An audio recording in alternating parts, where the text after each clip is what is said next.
Mas, queridos, quando nós não acreditamos em milagres, nós não temos esperança. E quando não há esperança de cura, de renovação, de alegria, de restauração, obrigado. Deus abençoe.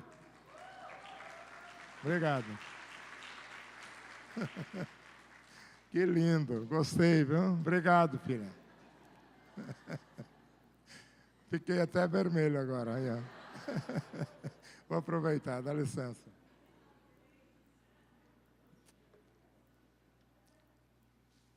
Na verdade, fiquei até meio atrapalhado aqui, né? Mas, queridos, eu estava falando que quando não há esperança, a vida da pessoa é muito triste. E você sabe que existem muitas pessoas que não têm esperança. Geralmente vivem pela falta de fé ou pelo agir do pecado, ou porque não ora a Deus, não clama. E tem muitas pessoas que vivem por viver. O que pode acontecer com uma pessoa desse tipo? É muito difícil de prever. Mas, quando há uma previsão de uma grande esperança,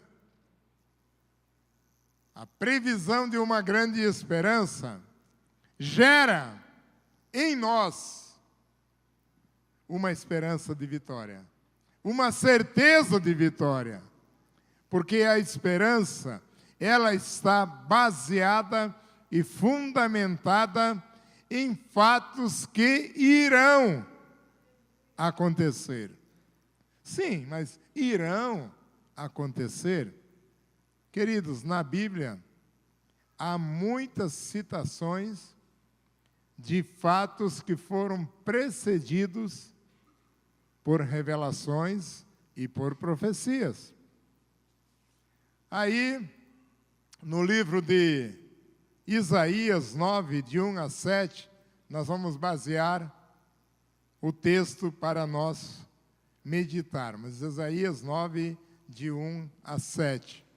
Então, esse texto da palavra de Deus, desse profeta messiânico, profeta do Velho Testamento, que era filho de Amós, um pastor de ovelhas, e era de uma família muito respeitável em Jerusalém.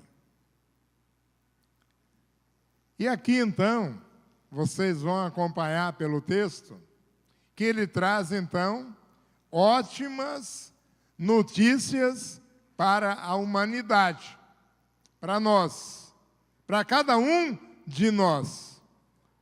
Notícia, então, da onipotência de Deus, da onisciência de Deus e o amor redentor soberano do Pai Celestial, Criador do universo e de todas as coisas. Então, essa revelação de Isaías, ela veio para aquele tempo quando havia muitas trevas, muito pecado, muita dor, falta de esperança. Então, essa revelação, ela veio confrontar, veio em contraste com os deuses imaginários dos adoradores de ídolos. Queridos, hoje não é diferente. Hoje você vê muitas pessoas perdidas, sem esperança, por causa que estão num caminho errado. Mas a palavra diz assim: contudo, não haverá mais escuridão para os que estavam aflitos. No passado, ele humilhou a terra de Zebulon e de Naftali, mas no futuro honrará a Galiléia dos gentios, o caminho do mar junto ao Jordão. E aqui vem as revelações. O povo que caminhava em trevas viu uma grande luz sobre os que viviam na terra da sombra da morte. Raiou a luz. E Deus continua falando através de Isaías. Fizeste crescer a nação e aumentasse a sua alegria. Aumentasse a sua alegria. Vai imaginando, porque é o que acontece quando nós encontramos com Jesus e aceitamos Ele como Salvador. Eles se alegram diante de ti, como os que se regozijam na colheita, como os que exultam quando dividem os bens tomados na batalha. Pois tu destruíste o jugo que os oprimia, a canga que estava sobre os seus ombros e a vara de castigo do seu opressor, como no dia da derrota de Midian. Então aqui é uma palavra contra os poderes das trevas que têm procurado destruir, matar, roubar as pessoas que não têm fé, que se deixam levar, ou aqueles que estão se consagrando ao Senhor, mas que deixam brechas para o inimigo. Continuando, versículo 5. Pois toda bota de guerreiro usada em combate e toda veste revolvida em sangue serão queimadas como lenha no fogo. Porque, agora vem, um menino nos nasceu, um filho nos foi dado, e o governo está sobre os seus ombros, e ele será chamado Maravilhoso Conselheiro, Deus Poderoso, Pai Eterno e Príncipe da Paz. Ele estenderá o seu domínio e haverá paz sem fim sobre o trono de Davi e sobre o seu reino, estabelecido e mantido com justiça e retidão, desde agora e para sempre. Amém? Pai amado, eu te agradeço por essa palavra. Mesmo hoje, depois que nós já conhecemos Jesus, porque Ele veio pela Tua palavra, pela Tua promessa, pela Tua fidelidade. E agora nos alegramos em ler esta forma linda que o Senhor revelou para o homem pecador, a vinda do Senhor Jesus Cristo. Por isso, Pai, pedimos que o Senhor nos abençoe nesta tarde, com o entendimento ainda melhor desta linda palavra. Eu te agradeço, no nome do Senhor Jesus Cristo. Amém. Amém? Então, aí concluindo o texto, diz que o zelo do Senhor dos exércitos fará isso. E Deus, Ele tem um zelo muito grande por sua vida, porque a sua vida é igreja, e igreja é missão de Deus para os homens aqui na terra. Mas como é que acontece essa previsão? É a pré-visão, uma visão antecipada dos fatos que irão acontecer. Então, a visão, ela precede os fatos. É interessante, porque eu não estou lembrado agora quando foi que o homem reconheceu a esfericidade da Terra, de que a Terra é redonda pela ciência. Mas Isaías, mais de 700 anos antes de Jesus, ele escreveu, no capítulo 40, versículo 22, que Deus se assenta sobre a esfericidade da terra. Então, precedeu a ciência em muitos anos. Mas o que precisa ter para que a pessoa receba estas revelações de Deus? Bom, precisa ter intimidade com Deus, porque você só revela os seus segredos para uma pessoa que seja íntima.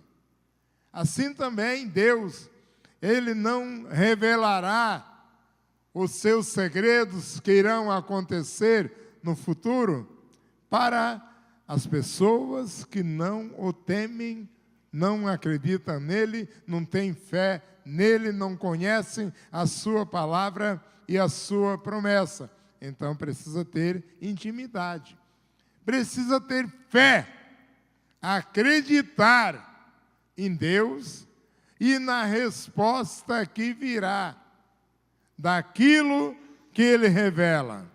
É preciso também ter coragem para dizer as coisas, porque eu acredito que naquele tempo muitos devem ter dito: ó, Isaías está pirado, está louco.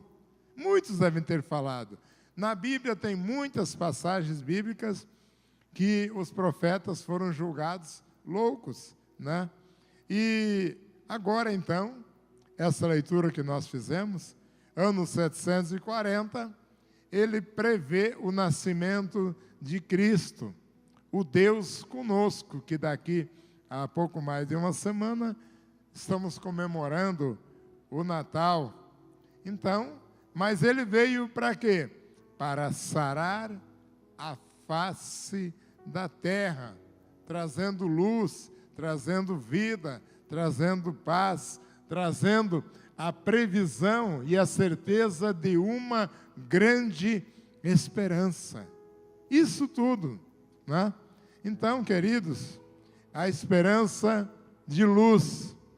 Muitas vezes nós cantamos também hinos lindos que tratam desse assunto, mas naquele tempo, o ambiente de aflição, de escuridão, de sofrimento, de trevas, era muito grande. Era muito grande, por isso era difícil acreditar nas profecias, nas revelações de Isaías. Por que que havia esse ambiente tão tétrico? Por causa do mal gerado pelo povo infiel. Pelo mal gerado pelo povo infiel. Queridos, não tenha dúvida que tudo aquilo que acontece de mal é acontecimento, consequência gerado por pessoas de má índole, de mau coração e que desejam o mal dos outros e que desejam se aproveitar de situações, entrando em decadência a própria pessoa, a família, a comunidade local onde a pessoa vive, a cidade, o estado e a nação. Então, há uma geração de fatos que se desdobram e prejudicam uma coletividade. E aqui, então, Isaías, ele vê resplandecer essa grande luz. Como era essa luz e como é que pode ser?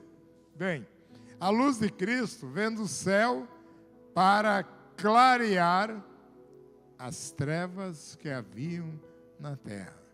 A luz de Cristo, a luz de Cristo. Se você começar a analisar, verificar os fatos que aconteceram na tua vida, depois que você entregou a vida a Jesus, você vai ver que muitas coisas clarearam. Houve uma mudança. E o profeta Isaías, então, descreve com detalhes o que estava acontecendo. Lá no capítulo 59, tem 2 versículos que identificam bem isso. Por isso, a justiça está longe de nós, e a retidão não nos alcança. Procuramos, mas tudo é trevas. Buscamos claridade, mas andamos em sombras densas. Lá no 59, 9 e 10. Como o cego sai caminhando, tateando e apalpando o muro, tateamos como quem não tem olhos. Ao meio-dia, tropeçamos como se fosse de noite. Entre os fortes, somos como mortos. Veja que descrição terrível dos fatos e da situação daqueles dias. E quando nós lemos um texto desse, nós também procuramos analisar os dias em que nós vivemos. E nós precisamos dessa luz. Precisamos da presença de Jesus para clarear as coisas, para mudar a nossa vida, para que não continuemos na escuridão das trevas. Também nós identificamos que Jesus, ele é uma luz, uma energia que vem aquecer e dar vida aos mortos de espírito. Porque quando nós recebemos Cristo como Salvador, o Espírito de Deus passa então a fazer parte da nossa vida também, em comunhão, em sintonia com o nosso espírito. E aí há uma mudança. Nós estávamos condenados à morte pelo pecado, mas agora temos vida e vida abundante por causa da segurança que Cristo dá a cada um de nós, pecadores miseráveis que éramos e que nós queremos mudanças. João 8,12 fala assim. Então Jesus disse: eu sou a luz do mundo. Quem me segue nunca andará em trevas. João 8,12. Eu sou a luz do mundo. Quem me segue nunca andará em trevas, mas terá a luz da vida. Amém? Quando você está na luz também, você tem equilíbrio. Podem reparar, se você fechar os olhos e começar a andar, de repente você dá uma titubeada, você pode cair. Mas quando você está na luz, tem equilíbrio. E essa luz de Cristo, ela dá uma claridade maior do que o sol do meio-dia, que é o sol da justiça que vem serenar o coração angustiado de todo pecador que se entrega nas mãos de Jesus. Isaías, então, ele trata aqui que o nome de Jesus será honrado por todas as nações. E Jeremias também tratou desse assunto. Lá em 23:5, ele diz assim: dias virão, declara o Senhor, em que levantarei para Davi um renovo justo, um rei que reinará com sabedoria e fará o que é justo, o certo na terra. Em seus dias Judá será salva, Israel viverá em segurança, e este é o nome pelo qual será chamado. O Senhor é a nossa justiça. Amém? Observe que aquilo que se vê no Natal e nos dias que antecedem não tem muito a ver com aquilo que a Bíblia fala de Jesus. Há outros interesses sendo manifestados, mas a Bíblia é clara a respeito do Jesus que morreu naquela cruz, que foi crucificado, mas que ressurgiu e está vivo em nosso meio, em nossos corações, em nossa vida. Então, queridos, nós temos que ter essa segurança, porque é uma esperança e uma segurança de alegria, porque o Senhor nos dá vida e vida com abundância. quando a pessoa não tem vida, ele está realmente morto. Mas quando nós que batalhamos ao lado de Cristo, vivemos e temos a certeza da vitória.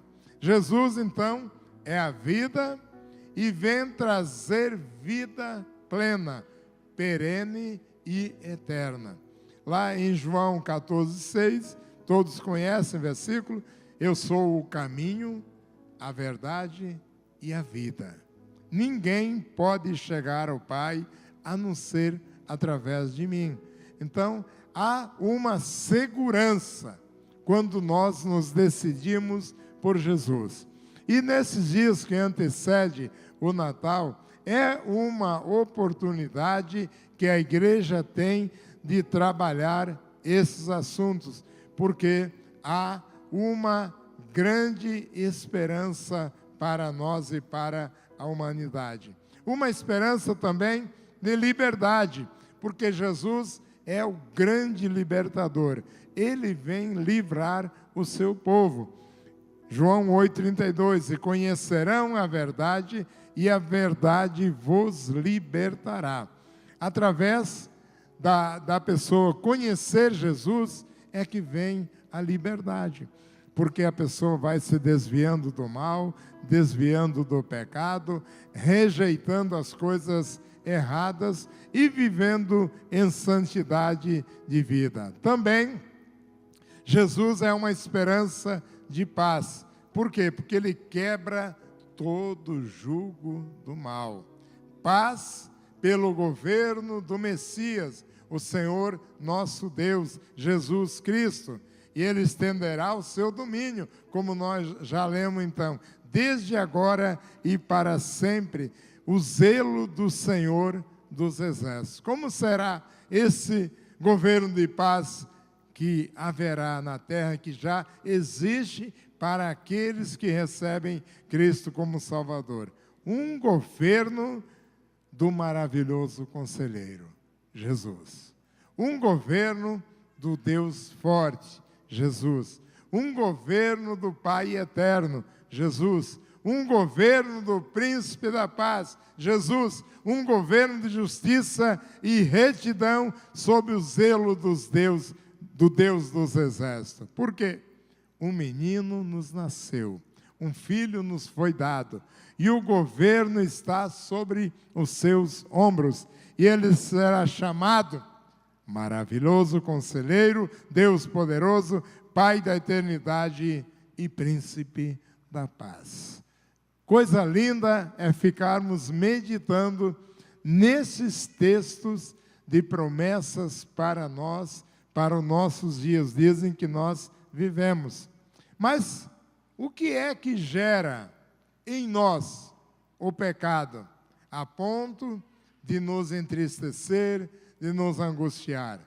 A consciência que nós temos do nosso pecado e da nossa condenação eterna, como homens.